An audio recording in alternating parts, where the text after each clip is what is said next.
Hague, une guerre d'oligarques par médias interposés. Avant la crise, les journaux étaient détenus à 80% par des investisseurs étrangers. Mais depuis 2008, de nouveaux oligarques se livrent à une bataille d'influence, à laquelle participe, à sa manière feutrée, M. Křetínský.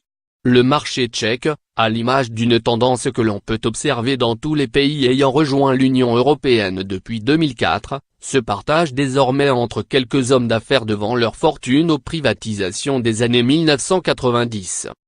Lire aussi. Daniel Křetínský, l'ambitieux milliardaire tchèque à la conquête de la presse de l'Ouest.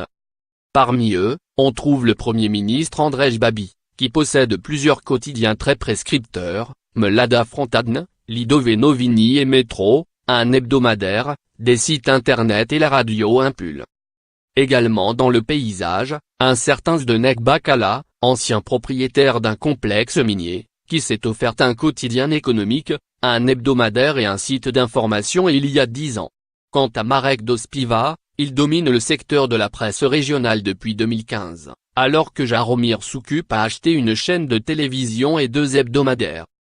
En 2016, RSF évoquait des oligarques se servant de la presse pour réduire au silence leurs adversaires et dénonçait une confiscation des pouvoirs économiques, politiques et médiatiques dans une zone géographique en transition démocratique, encore marquée par des décennies de régime communiste et où la culture de l'indépendance journalistique n'est pas vraiment la même qu'en Europe occidentale. La parenthèse enchantée des décennies 1990 et 2000, qui fut marquée par une liberté de ton inédite, semble en tout cas bel et bien refermée.